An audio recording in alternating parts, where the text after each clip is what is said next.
हर साल गणतंत्र दिवस के मौके पर भारत अपने कुछ सबसे बेहतरीन और प्रतिभाशाली नागरिकों को सम्मानित करता है। तो आज हम बात करने वाले हैं 2026 के पद्म पुरस्कारों की और ये समझने की कोशिश करेंगे कि इस साल की ये लिस्ट हमें देश के बारे में क्या बताती है। हम इस साल के अवार्ड्स का एक बड़ा ओवरव्यू लेंगे, फिर एक एक करके पद्म विभूषण, पद्म भूषण और पद्मश्री के विजेताओं को जानेंगे।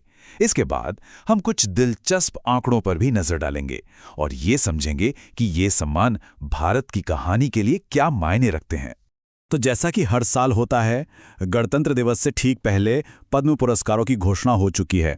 ये वो सम्मान हैं जो उन लोगों को दिए जाते हैं जिन्होंने अलग अलग क्षेत्रों में देश के लिए वाकई कोई असाधारण काम किया हो। इस साल कुल 131 यानी 131 लोगों को उनके शानदार काम के लिए सम्मानित किया जा रहा है। ये एक काफ़ी बड़ी संख्या है जो दिखाती है कि देश भर में टैलेंट किस कदर फैला हुआ है। तो सवाल ये है कि ये 131 पुरस्कार बटे कैसे हैं। देखिए, पद्म पुरस्कारों की 3 कैटेगरी होती हैं। सबसे ज़्यादा यानी 113 पद्मश्री पुरस्कार दिए गए हैं।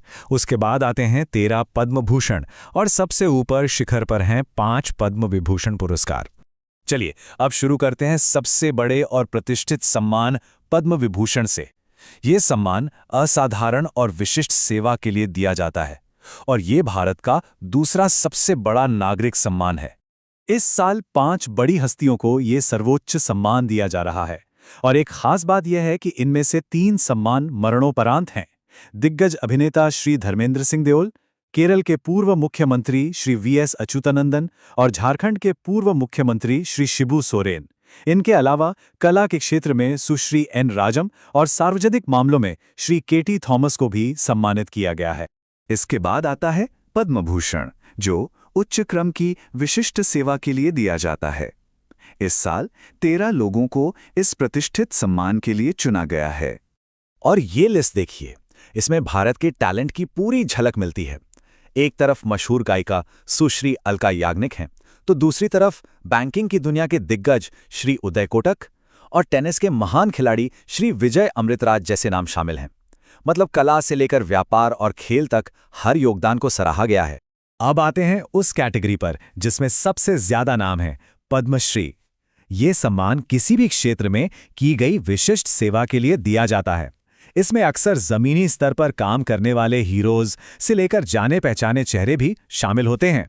इस साल 113 पद्मश्री विजेताओं में कुछ ऐसे नाम हैं जिन्हें हम सब जानते हैं, जैसे स्पोर्ट्स की दुनिया से क्रिकेटर श्री रोहित शर्मा और हॉकी की कप्तान सुश्री सविता पुनिया को सम्मानित किया गया है।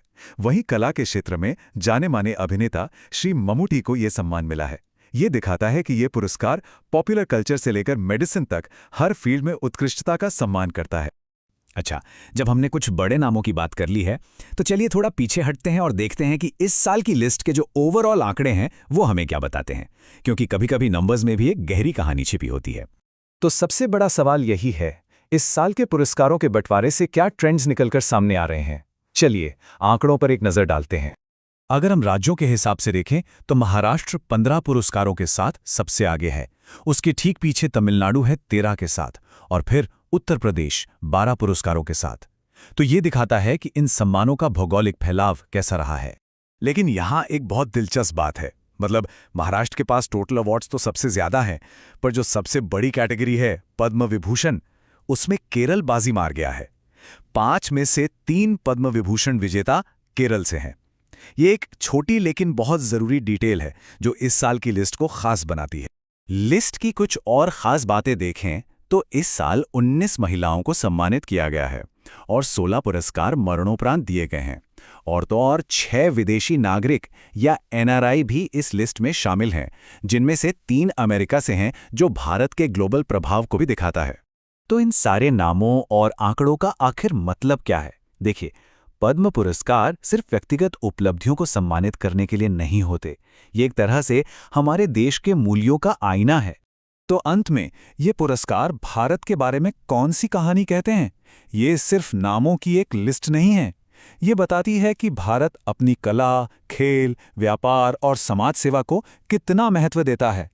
ये दिखाता है कि देश न सिर्फ आज के हीरोज का सम्मान करता है, बल्कि उन लोगों की विरासत को भी सलाम करता है जो अब हमारे बीच नहीं हैं।